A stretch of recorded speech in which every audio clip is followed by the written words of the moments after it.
Thanks to Von Bell, we're probably going to be stuck with the same lousy NFL overtime system for another year, including into the playoffs. I can't for the life of me understand why this has to be so complicated for everyone. Good morning to you. Good Tuesday morning. I'm Dejan Kovacevic of DK Pittsburgh Sports. This is Daily Shot of Steelers.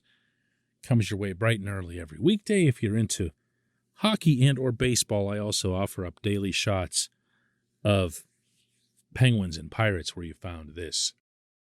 Whatever it was that happened to Patrick Mahomes near the end of that football game Sunday between the Chiefs and the Bengals, the pick that he threw to Bell almost certainly is going to end, or at least table, any discussion that anyone might have had at the league level about altering overtime.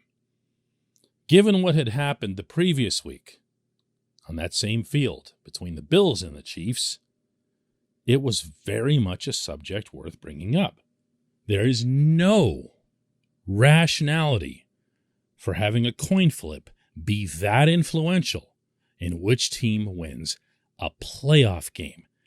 Understand, I'm not putting this in the same bracket as Steelers versus Lions, okay? There is no way that a coin flip can play that much of a role in the outcome of a single elimination playoff game. So when you say, well, the Bills could have just stopped them, see, just like the Bengals did. Yeah, that's true. And when you say, well, doesn't defense count? The defense is on the field. Sure, yeah, that's also true.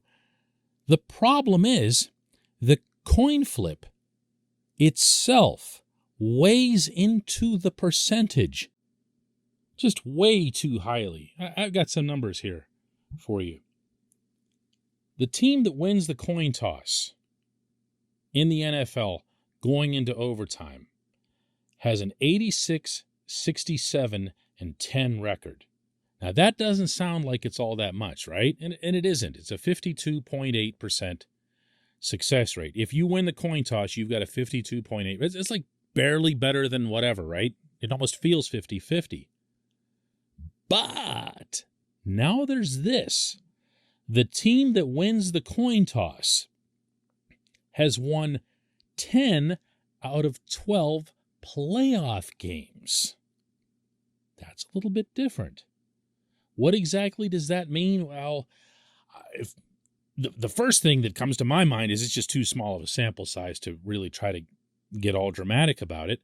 But the next thing that comes up is that the teams that make it to the playoffs, the better teams in the modern NFL, tend to be really good offensively, first and foremost. So if they win a coin toss, their chances of zipping right down the field on you and scoring a touchdown are better than what would be the case in a typical regular season game, such as, say, for instance, Steelers versus Lions, where no one was going to move anywhere. Either way, the advantage is too great, and I've got the perfect solution for this, for which I deserve absolutely zero credit, even if you really, really like it. This portion of Daily Shot of Steelers is brought to you by Point Park University. Choose from nearly 100 career-focused programs leading to bachelor's, master's, and doctoral degrees. Choose when and how you'd prefer to do that studying, whether it's at Point Park's gorgeous downtown Pittsburgh campus, whether it's online, maybe a flexible hybrid format would work best for you. Find out more about all of this at pointpark.edu. All right, you ready for my big, fancy, revolutionary idea? Get out a pencil and notepad. Here it comes in all of its intricacy. Play a full quarter. There. Done. I'm not talking about regular season overtime. Again, I'm throwing that out of the discussion for a million reasons. Number one being that I don't want the players, after they just agreed to 17 games, to be playing 17 and a half or whatever it takes over the course of the year. Okay? So just throw that out for the regular season. I'm talking about overtime in the playoffs here.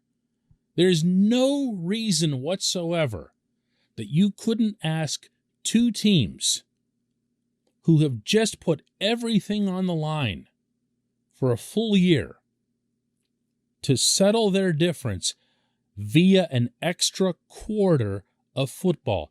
Give them all their requisite timeouts. Make it like an actual football game. You know, no gimmicks, no lining up at the 25, no walk-off field goals 2 minutes in and whatever else. Play football for another 15 minutes. I can promise that you will see coaches trying different things to angle toward an extra point because now they're playing against the clock or with the clock, which also is a part of football that gets eliminated with this weirdo overtime that they have now. Play more football. When a hockey game ends in regulation in the regular season, they do silly stuff. They play 3-on-3 overtime, and then they have a shootout if that doesn't settle it. No one cares. Really, it's not a big deal. I mean, you get an extra point in the standings, but no one says, "Whoa, the outrage," or whatever. But when they get to playoffs, nobody overthinks it. You just drop the puck, and gentlemen, you're going to play tonight till you drop. Someone is going to score a goal here. Now, it's not a full period, so there is a difference between that and what I'm describing for football. It's sudden death, but it can also go on for a very, very long time, and take that from someone who's covered a bunch of those. This plan involves everyone.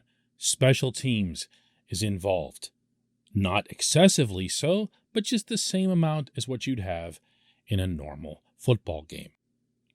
Offense and defense both play a part, so you don't have this awful scene where Josh Allen does all these great things for Buffalo and then he's just sitting there on the sideline when it gets done and never has a chance to compete. It'd be like if Bill Mazeroski wasn't allowed to bat in the bottom of the ninth. You've got to have both sides. You've got to have all three phases involved. And who anywhere is going to argue against a full quarter of overtime for a playoff game? You're not going to get blowback from the union. You're not going to get blowback about health because these things are actually pretty rare. Might not seem like it this year, especially in Pittsburgh where we were talking about ties a lot. And then we watch back-to-back overtime games on television in Kansas City. It probably feels like they happen constantly. They don't. They're really rare. Treat them as such. Play football. Play it out. When we come back, just one question.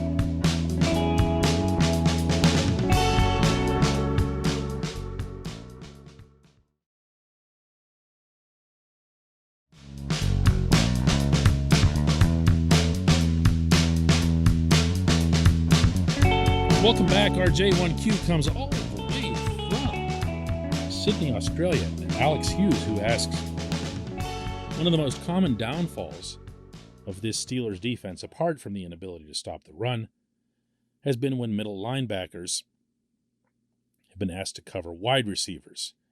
Do you think this has been due to the defense that Keith Butler installed or the calls that Mike Tomlin made with that defense and the personnel on the field? Alex, my first thought, and I mean like this, upon reading your question, was neither. I'll take C, that their players did a lousy job of covering. I know everybody, myself included at times, will default to blaming coaches for really anything that goes wrong, but especially in a scripted sport like football. What I saw with my own eyes this year was that Joe Schobert was okay at covering guys, but he was nowhere near what he was in Cleveland and nowhere near what Tomlin and company thought they were getting when they pulled him out of Jacksonville and they were just singing about this guy. Never, ever came close to fruition. And Devin Bush, I don't know what else I can say about Bush without sounding like I'm piling on.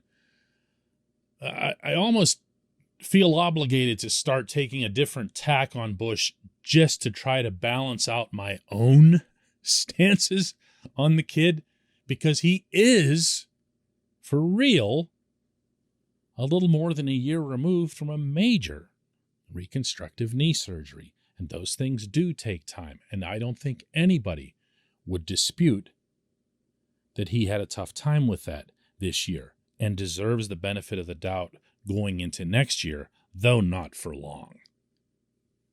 But in that same breath, the things that we really didn't like about Bush, and you mentioned this in your question, mostly had to do with his run defense, such as it was. But he also wasn't very good in coverage. And neither was anybody that they put out there. Remember when they were benching Bush and they were benching Schobert? They had like Marcus Allen and other guys out there. They couldn't cover anyone. Anyone. For the most part, this team's problem at inside linebacker are related to the players. It can't be overstated the level to which Bush's performance was a disappointment and the extent to which it damaged the broader cause. He hurt everything on that defense by being as bad, or even at his best, as mediocre as he was, regardless of the reasons, regardless if you support the position that the injury was at the root of it all. I'm just talking about what was actually there. It hurt that much. I am not inclined to pin that on the coordinator or the de facto coordinator, that of course being the head coach, unless you want to start getting into drafting and trading up to get Bush and other things like that, which, by the way, Butler and, of course, especially Tomlin were very much involved in.